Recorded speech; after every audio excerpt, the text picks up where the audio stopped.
All right, so welcome everybody. My name's Elizabeth Becker and I'm the Curator of Education here at Albuquerque Museum. And we're so pleased today to have this virtual conversation between Paula Wilson and Curator Josie Lopez. It is in conjunction with the Eye to Eye self-portraits from the National Gallery, which is on view currently at the museum. So just a little bit about Paula and Josie before we get started. Paula Wilson is a mixed media artist who studies and sources imagery from different cultures, geographies, and times to develop a unified visual language of her own. She frequently combines printmaking, painting, sculpture, and video into her projects. Paula works by collaging multiple forms of visual language together, ancient motifs, tropes from Western art history, and identifiers of her home in the New Mexico high desert. She earned her BFA from Washington University, St. Louis, and her MFA from Columbia University, New York. Her work has been included in solo and group shows nationally, including Entangled, recently at 516 Arts in 2018. She also was the 2021 Frederick Hammersley Visiting Artist, a program operated by the University of New Mexico Department of Fine Arts. Her work is currently on view in the exhibition Eye to Eye, Self-Portraits from the National Portrait Gallery, and is part of the permanent collection, yay, at the museum now. So we're so happy about that. Paula currently lives and works in Carrizozo, New Mexico, with her partner, woodworker Mike Lag, where they co-run the arts organization's MoMA Zozo. Am I right there? I love it. And the Carrizozo Artist in Residence program. So she is joined by curator Dr. Josie Lopez, who is the head curator at the Albuquerque Museum, overseeing curators, collections, and acquisitions. Born and raised in Albuquerque, she has a doctorate in art history from the University of California, Berkeley. She joined the Albuquerque Museum as curator of art in 2018, overseeing the development and interpretation of the museum's collection of over 10,000 works of art. Maybe it's 10,001 now that we have Paula's in there. So she also oversees the museum's visiting artist program that is currently funded by the Frederick Hammersley Foundation. The program allows the museum to show contemporary artists in action and provides opportunities for museum visitors to experience site-specific installations in the lobby. So we are going to turn it over to you all to get us started. So go ahead, Paula and Josie. Thank you so much for that introduction.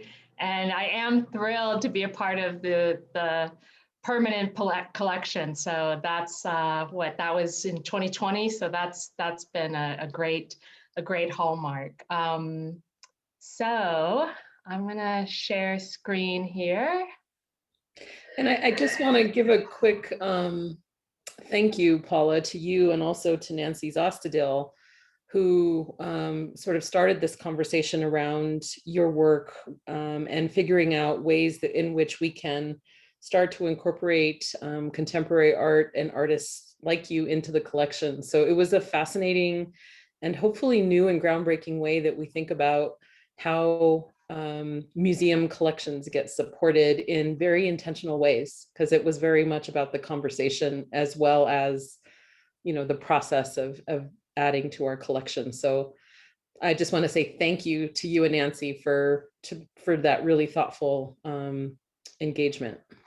Yes, I so appreciate that and appreciate Nancy's commitment in that way, and your commitment to not just sort of bringing my work and other BIPOC artists into the collection, but in giving us the context in which our work is existing, and the kind of generosity of spirit to say, like, there is a place for you here. We are not just like stop filling a gap or something. We actually have a clear place for you in the collection. So I greatly appreciated that. Yay. So here we are. And I just want to give another shout out to my gallery, Emerson Dorsch in Miami, that helped put together these images that you'll be seeing today.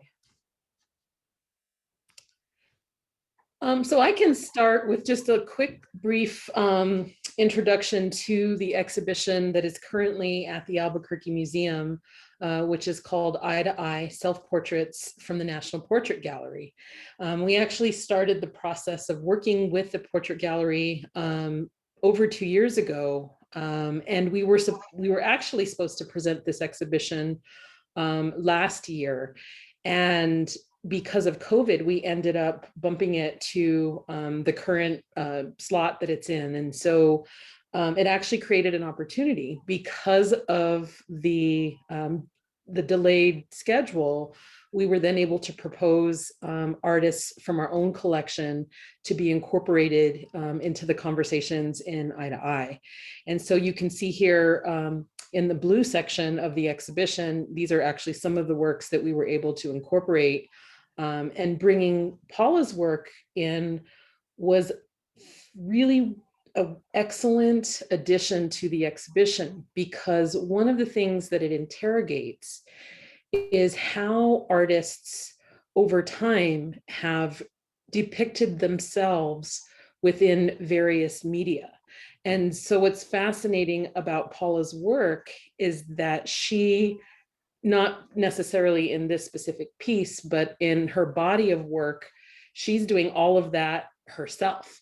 She's bringing together printmaking and painting and different elements of techniques that are being layered into all of these projects that she's been working on. So it's really fun to be able to have these culminating ideas within a body of work with just one artist who's being brought into this space. And so I think it's a fascinating addition, but it also points to the very content that we were trying to explore as we were looking at various media over time. And so it's been a great way to really jump into that conversation on multiple levels. The one thing that I wanted to talk about with you, Paula, a little bit is sort of the details of this print, because some folks will come in and approach the work and they'll be taken by the beauty of it, or they'll look at the figure in some way, or they'll wonder, how is this landscape part of this concept of portraiture, you know, that we're developing in this exhibition? And you really bring together sort of both the body and also the surrounding environment in a way that really relates to place as an integral element of this kind of depicting of the self.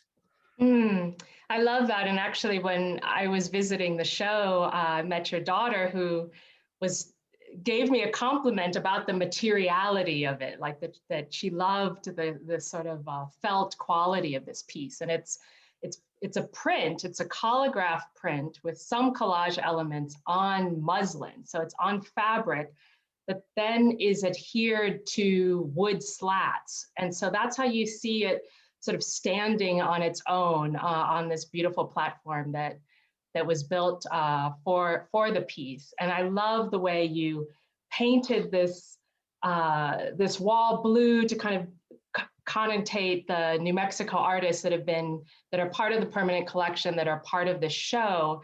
And I just feel like it works so well with this piece, and that it sort of has this depth, as if the sky is expansive, as it is in New Mexico. And as you're bringing us our attention to this idea of place, this piece, I feel very connected to it as a desert landscape. In particular, it depicts these sort of picnickers in the desert. And I like that idea of kind of contrasting the typical, let's say, impressionist genre type of picnickers out in the lush French countryside. And here we have these more kind of contemporary figures picnicking in the desert. And that middle figure reminds me of my friend Damon Locks. I think that's almost his mugshot there.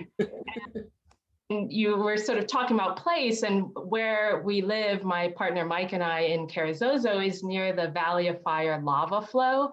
And so I was trying to kind of get at the richness of this strange environment of the lava, and then also to kind of cast this print as a tapestry, you know, so it sort of shape shifts away from being a print on paper that's framed and everything. Instead, it's more like a rug that might be on the floor, and it could potentially be displayed one day on the floor, and that it has that malleability and shiftability is something that's really exciting for me. Yeah, and I think that consciousness of how the work is displayed and how the viewer's body is also in conversation with the place and the figures that are in the print itself. And so I think, you know, the human scale gives it this incredible presence that we're having to engage with as we, you know, approach the print itself. So I think that, you know, that's a really wonderful way for viewers to really get to a sense of this print, but at the same time, there is this intimacy about, you know, the figure. And I know that you have grappled with this process of depicting self through both the figure and the landscape and concepts of place for a long time. And I see how that gets embedded in a lot of your work. And so I'm thinking about some of the more internal looking kinds of works, and how did that inform your ability to create this sort of in very intimate views, but at the same time reflecting out onto the world and speaking to the viewers on various levels. I love that as like a kind of bracket, and I think we'll take everyone on a sort of journey through that, and then maybe even kind of arrive back here, because the next slide is actually a work from college, you know, from when I was an undergrad. So I'm like 19 years old or something painting this, and thinking about like what you were saying almost about the personal, the intimate, and then the public. And this piece is sort of, for me, was about trying to make myself vulnerable within my own work, and to sort of talk about this feeling of self that I had, where I was self-conscious about my pubic hair coming out of my my underwear, you know, and yet and you know, and having almost like these figures that are like in shock or something, collaged, kind of tiled in the background. And yet when I look at it now, I'm so much more interested in this like this geometric shape that's such an affront, and this figure that's like trying to kind of fit within the frame. And so it's interesting to see how throughout time we, you know, what the impetus of making something might shift for us, and that sort of personal, private, intimate, public starts to kind of undulate, and the edges of it become less clear. Yeah, and I think, you know, that's something that we see, you know, within the exhibition itself, is sort of how are artists over time constructing self in a way that makes different demands on not only the viewer, but how the artwork itself functions. And I think that's something that this series, you're pushing that in ways where you're allowing for those demands to become very apparent in the work itself, in the way that you're pushing those boundaries. And, you know, I think this is interesting because I also did a project on Puerto Rico, and there was a ceramicist who created these incredible vases, and then incorporated all kinds of fruit and, flowers, all of these sort of tropes of the tropics that became, part of that artwork. And I really see that conversation, happening in your pieces as well, where at the same time that you're creating something that's beautiful, that's asking us to grapple with it, and it is making these demands in certain ways on how we define portraiture, but it's also reflecting on all of these other elements of identity in different ways. And so that, I think, is something I'd love to hear your thoughts on in terms of those multiple levels of meaning, and what is it that the art is asking of us? Yeah, I think that there's a point to where, like I was saying about the way the piece in the show Eye to Eye is titled "Mooning in the Desert," and it's a tapestry, right? So it's kind of pushing against the idea that it's a painting. And then you have a piece like this, which is titled Sightseeing, and this is like 4 inches by 4 inches. And here again, there's this idea that these pieces, like it's kind of falling apart and coming together at the same time. And I think about this as almost as this term spolia, which is sort of like things built from ruins of other things, and like the flesh of that butt, which is definitely a portrait. Like I definitely was referencing myself there, and then like those pieces came from this figure's face. And so it's hard in some ways to like embody all those things within one work of art like that. And so sometimes it will happen within the course of the way in which an exhibition comes together, like that there might be different elements that are reoccurring and shifting, so that you can kind of see that things aren't fixed and aren't kind of finite, that let's say the vessel in this piece can manifest in another painting in a different form. And it's one of the things I love about printmaking, that you get the multiple and it can kind of have these different iterations. If that kind of gets at what you were kind of pointing at. Yeah, and I think also this idea of spolia is fascinating in terms of, taking materials and acknowledging their context, but then recontextualizing them in some interesting way. And I think in looking at some of the works that are in this section of the images, again, not only are you practicing different techniques and approaches to making art, but then you're also questioning how the objects function, right? By incorporating vessels or rugs or concepts of design that are typical of those kinds of objects, but then pushing against those expectations of what that design means or what it's supposed to look like, and creating a whole new visual language. Yes, and I felt like that was one of the things within the exhibition that I felt both something that I really related to and something that I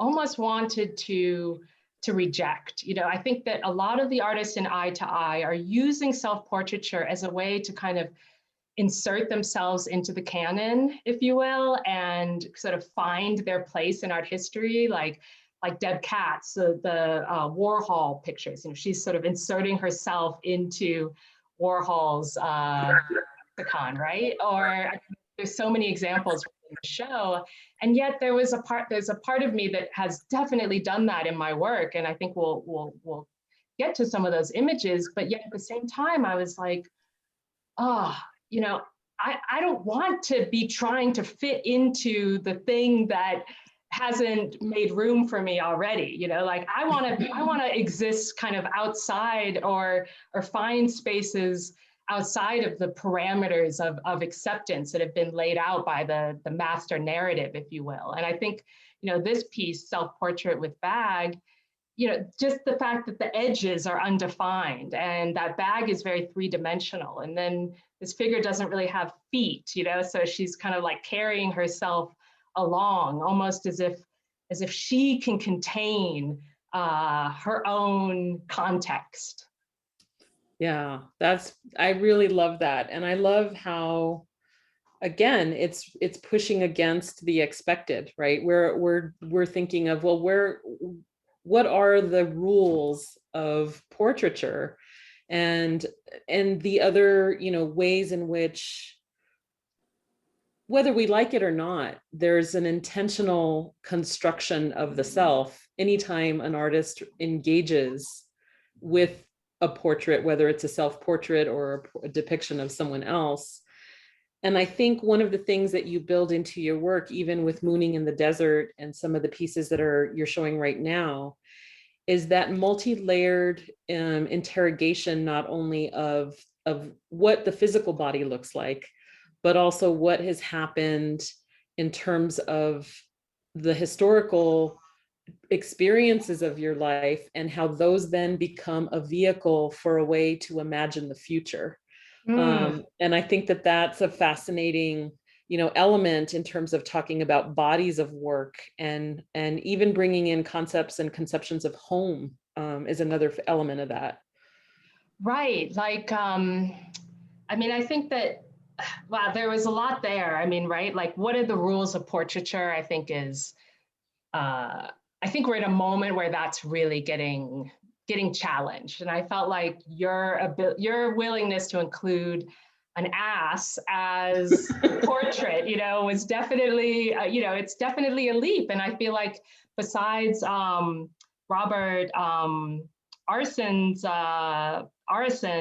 brick in the show, pretty much every other piece is of a face. Would you agree with that assessment? The vast majority, for sure. Right.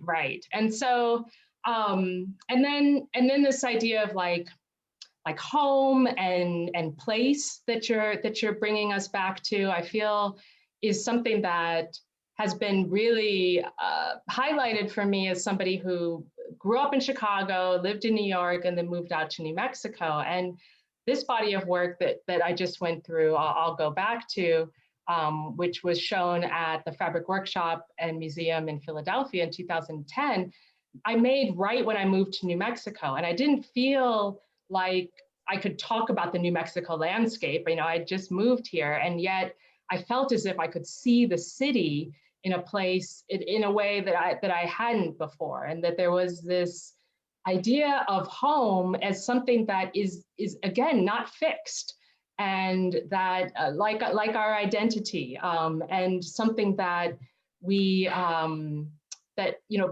doing this project in Philadelphia reminded me of my home in Chicago, where I grew up. And the kind of like the ability to see oneself, I think is sometimes it takes distance for me, I find, and sometimes the ability to see oneself is what happens through the act of self-portraiture. Yeah, and I had a conversation earlier this year with Nicola Lopez, who I think you also know. And we had a lot of interesting conversation because she's from Santa Fe. So for her, coming to New Mexico was sort of a coming home. And so we had a lot of conversation about what does that mean, and how do you reflect on it differently, when you've been away, and how you express those not just experiences, but even changed perceptions of what home even is, or what it means. And obviously you've made a commitment to have New Mexico be your home. So it is interesting to sort of see that conversation happening in the reverse, right? Right.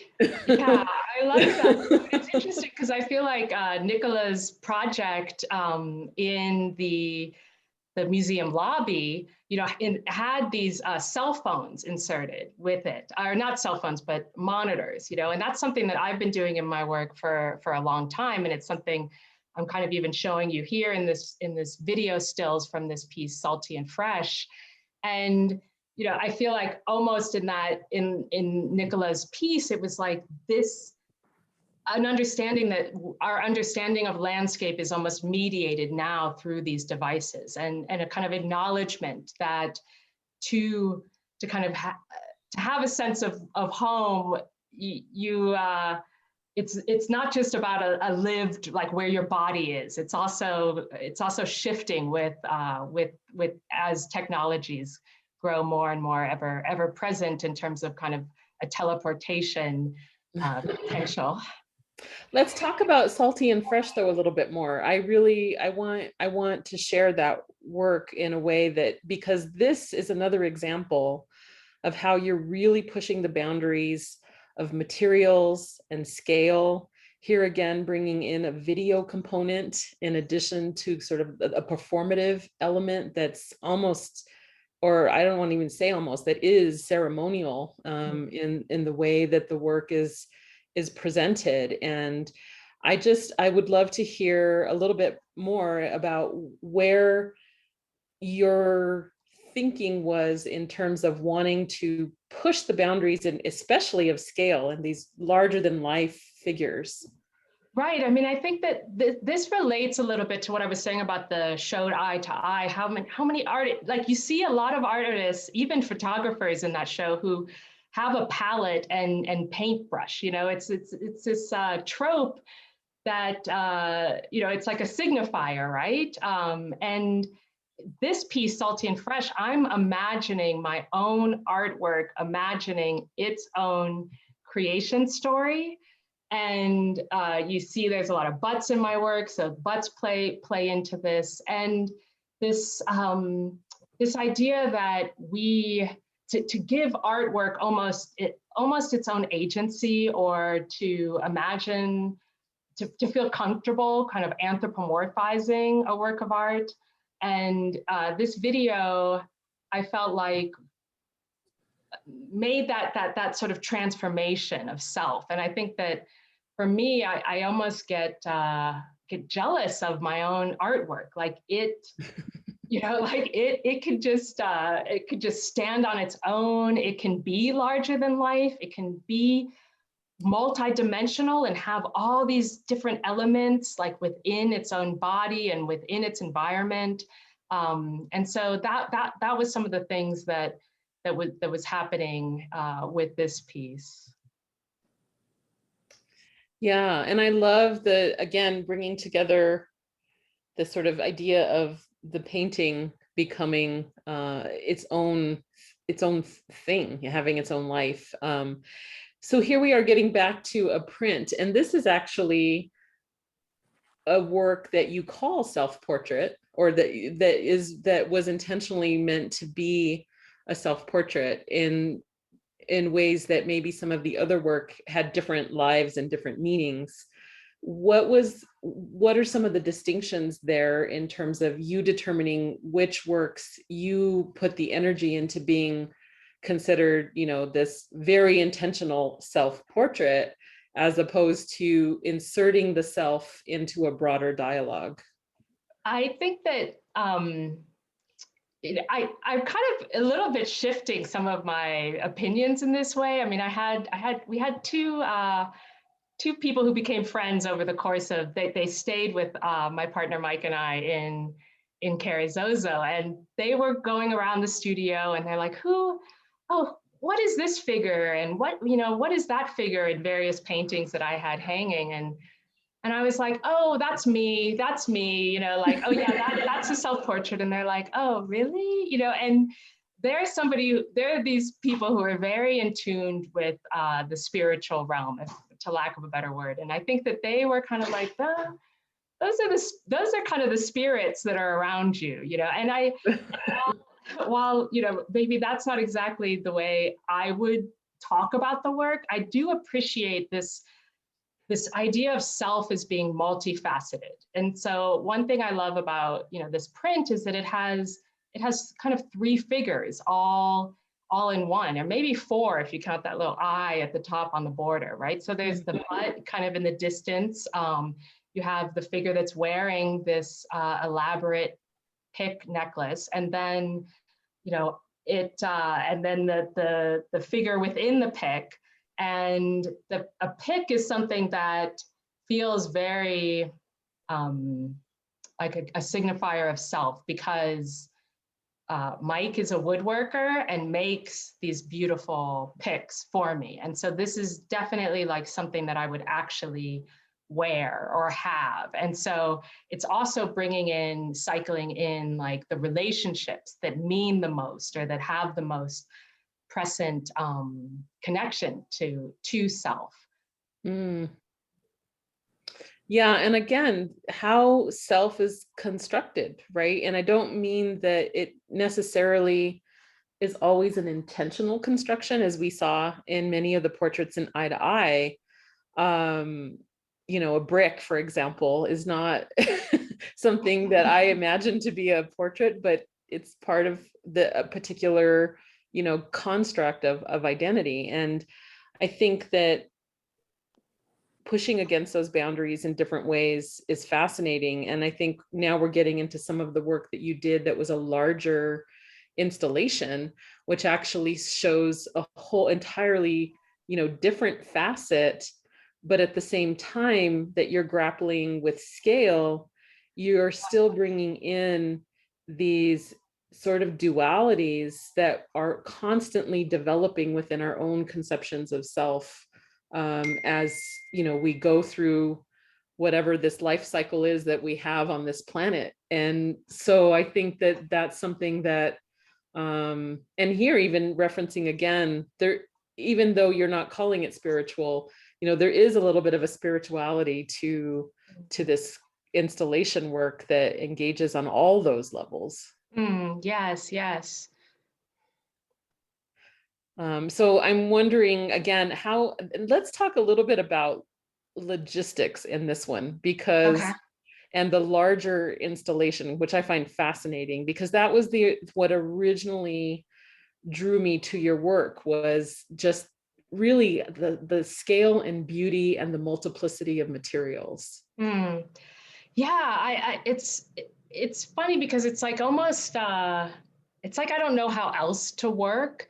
Like for me, the idea of kind of having a clear material that I keep returning to, like doesn't fit, like I'm constantly, it's almost like just trying to like bust out of my own work through the different material.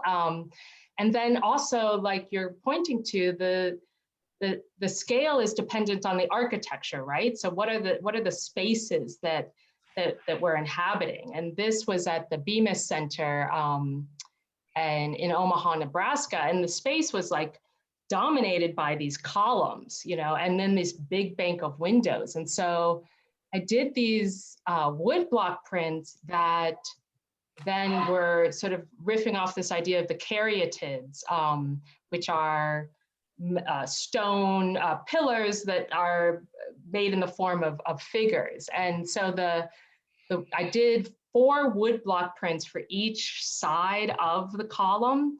And then through the process of printmaking, like did different, it's a reduction wood block print. And I feel like it's so hard to explain printmaking processes, but the fact that I could get all this diversity, all these different types of images from the same block felt like a very ripe analogy for what it is like to be human, as you're saying, that kind of spiritual component.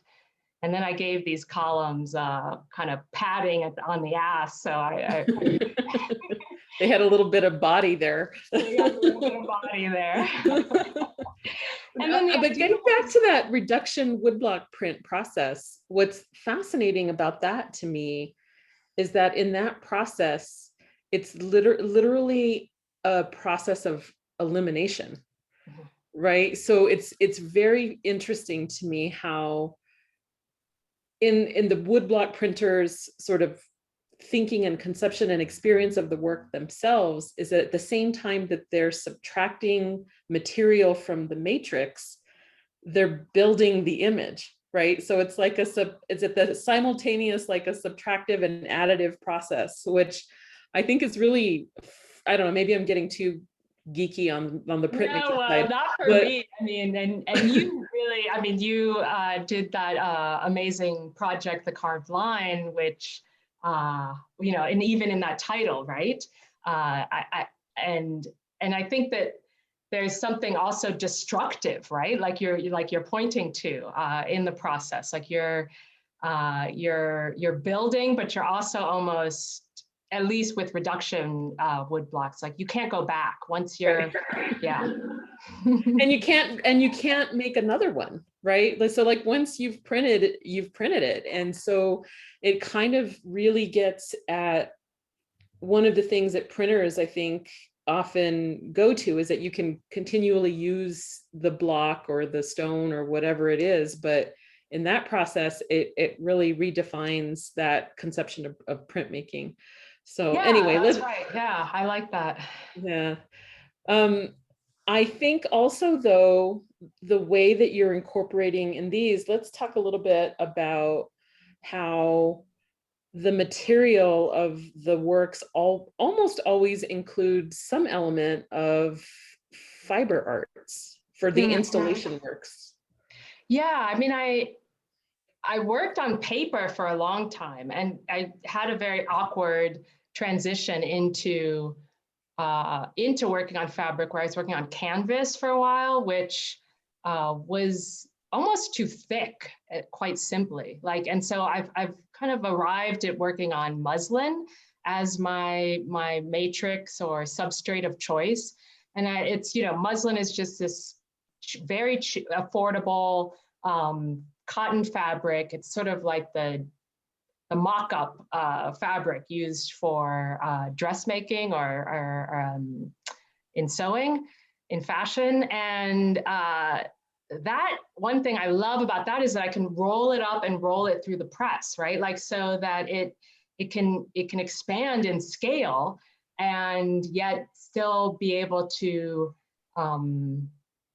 still be able to go through a 30 by 40 press bed, or even when shipping out to an exhibition can roll up in a way that seems very economical in terms of shipping. And then I just love the act of like these things fit into a little box and then show up at a gallery and can like unfold into something that's 20 feet long. I cannot tell you how much I love that as a curator who's always trying to negotiate packing and shipping. And yes, I can imagine. I know, right? That gets a huge like thumbs up from me. But talk a little bit about color also. Well, I think that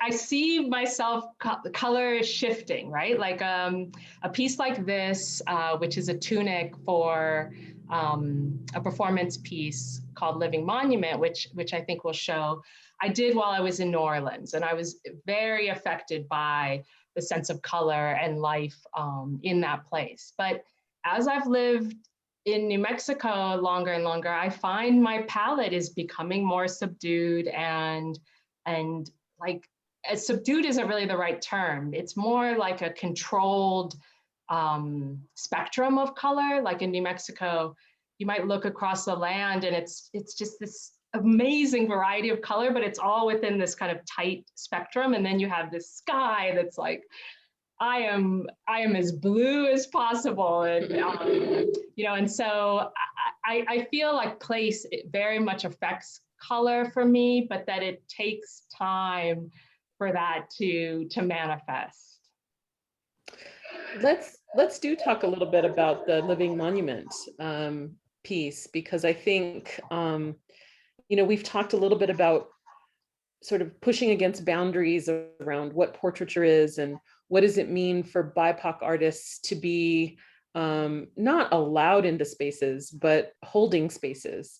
And what does it mean for us to really interrogate some of the entrenched ideas that have become now regularly, put into question. And I think the dialogues around monuments and what do monuments mean and how do we select those monuments is something that you've engaged with in a way that is a very specific kind of activism that is not only about a historical dialogue, but very much a present dialogue. And so I'd love for you to talk a little bit about this project and how you were grappling, with this idea of a living monument.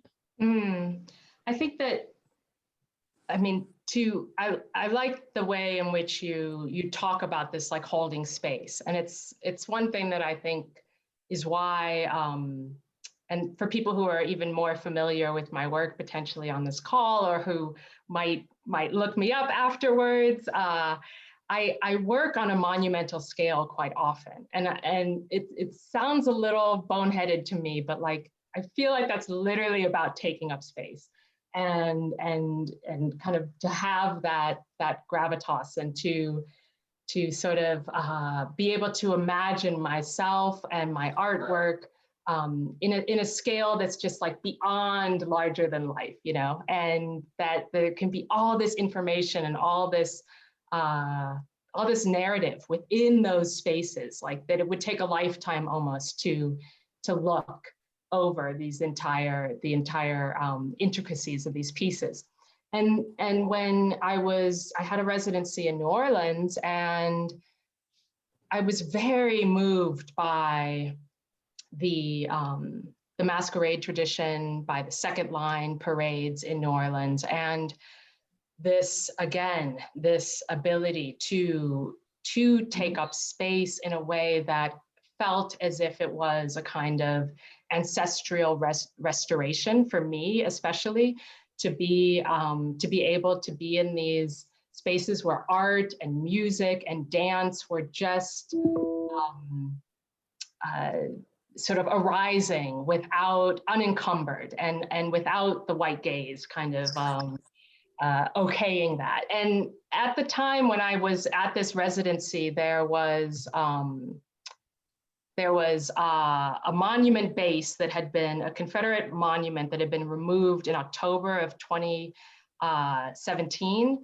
And the monument had been removed, but the base remained.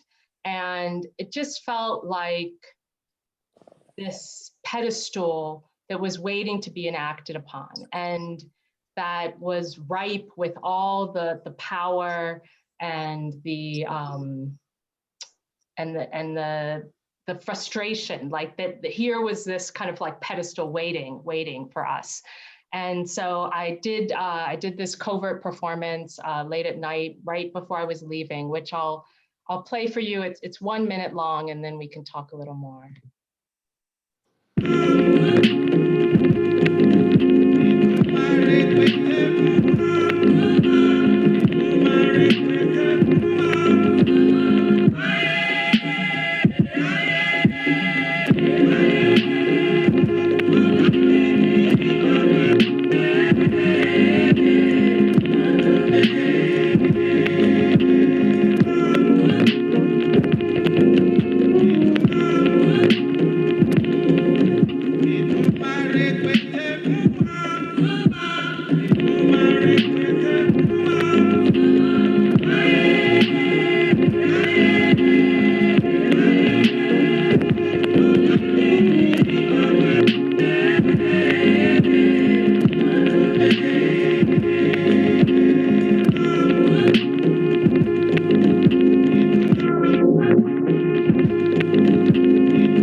What an amazing, I could see how that pedestal was calling you.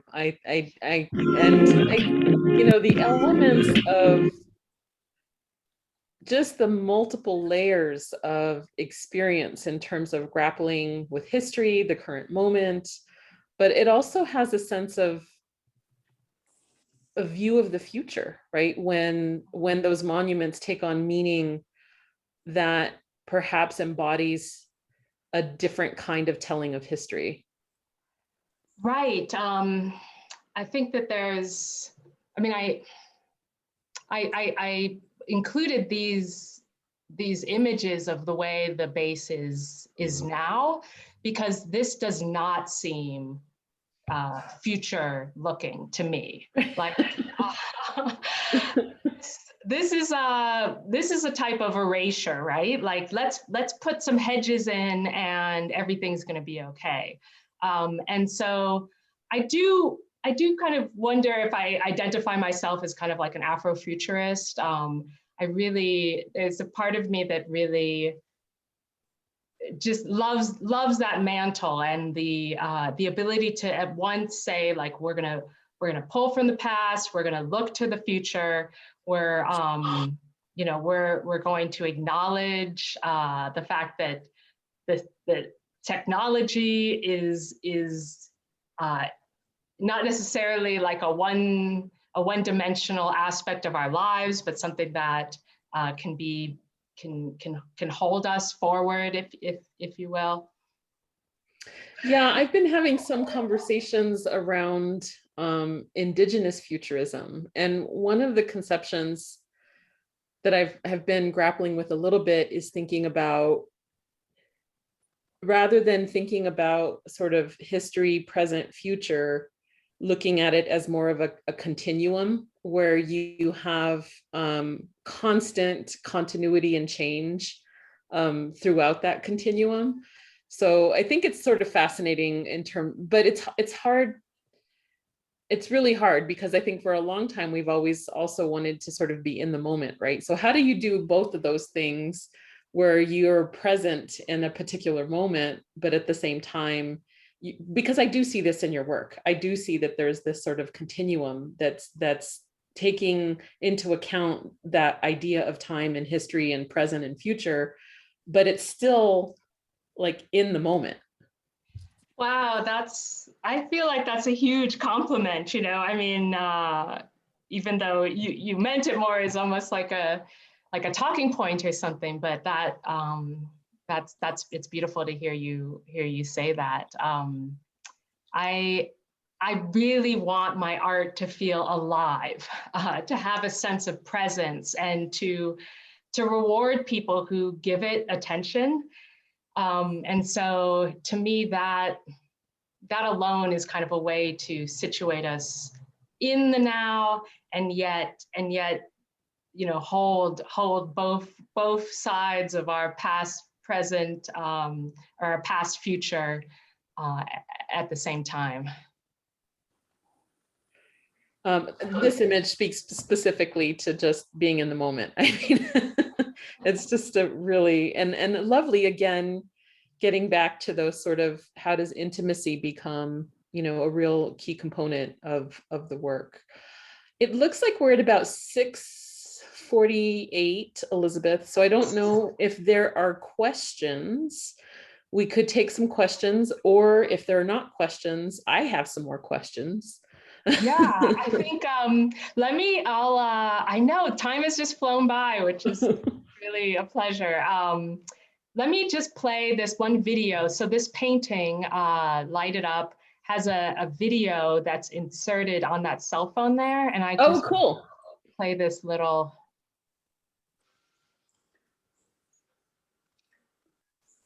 And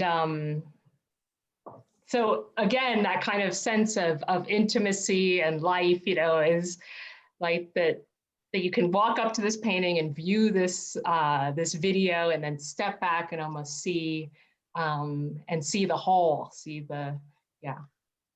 Oh, I never saw the video, Paula. Thank you for making me do this. I've seen that work a bunch of times, but not the video part. So cool. Yeah. Love it. All right. Yeah. And I do feel like my ass is kind of like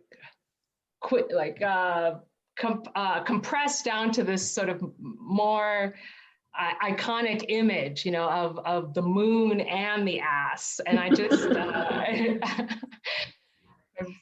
yeah. That's cheeky.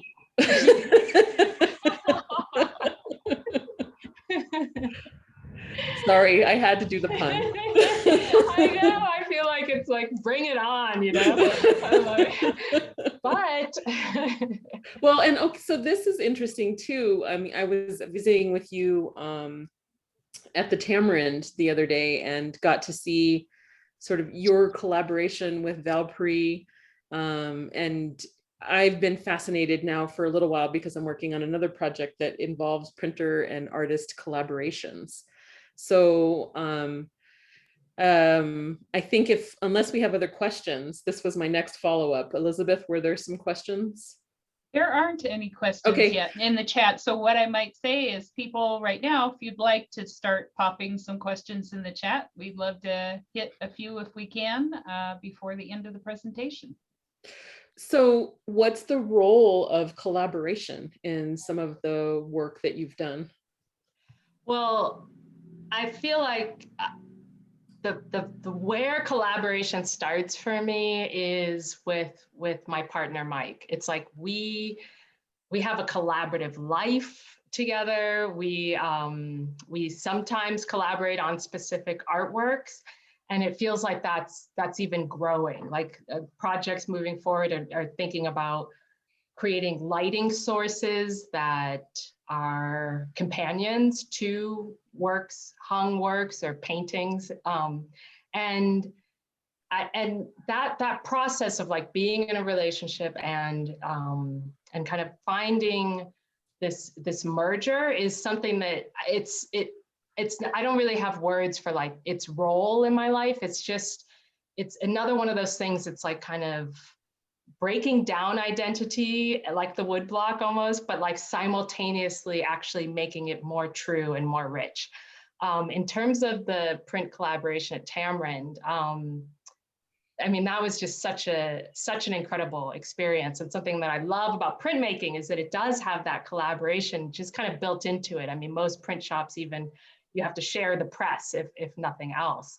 And that it just opens up the reality that art is collaborative. Even this person all alone in their studio is still like in communication and drawing from so many people and so many sources. And so, you know, working with someone like Valpri, who was a printer on my print, and Alyssa, the assistant printmaker, it just felt so natural, which is kind of, I mean, they're so good at collaborating. So it's, you know, hats off to them, but that it's more in tune with the way I work than you might think or something, as if that, yeah. And I loved seeing, you know, in the work that you were working on there, I loved seeing how you were really delving into certain species and living, you know, the living environment in different ways, that I could see how there's constantly building in your work. And somewhere in one of these large installations, I know that those moths are going to show up in some way, shape, or form. And so getting to see the process of how the imagery builds over time and how it's in conversation across the body of your work is fascinating. And so I really look forward to getting to enjoy and experience that as you continue to make amazing things. Oh, thank you. Yeah, it's nice even just to, you know, to be in this conversation with you and to see how true that is, right? Like that I mean, it's true of every artist, right? Like that they're always returning back to these things. Or, you know, who was the artist in Eye to Eye who had the portrait from when they were younger, and then the portrait. Right, Sawyer, yeah. Yeah, it's fascinating, right? Like, yeah, and a lot of artists in the show were reflecting on like the end of their life and later life. And so it is kind of fascinating to see how there are those, you know, full circles that happen within, you know, the process of being, of living a creative life, you know. And so it's a real pleasure to get to kind of experience that for sure.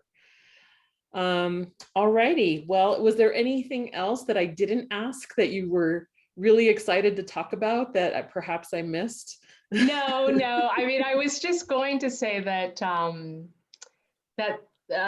in terms of you saying that you are excited to see the way a material will kind of reappear in later works, I mean, that is quintessentially how I work. I have like these piles of scraps that then get attached years later to other pieces. And so again, that kind of idea of like collapsing time and space.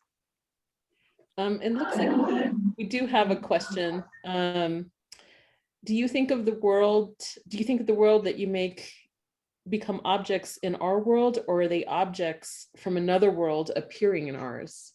Ah, love that.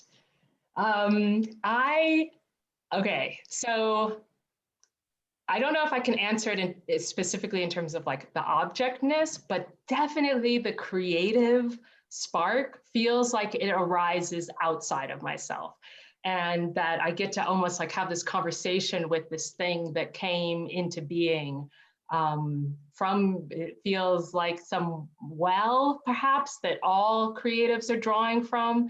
And that, so therefore it does feel as if it's outside of myself or outside of the objectness of the present.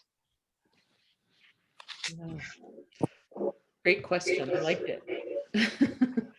All right. Well, I have to say again, Paula, it's been a pleasure getting to spend time with you and to talk with you in these past few weeks and months. And thank you again, Elizabeth, for talking with Paula when I so excitedly went in and said, I know what our program has to be.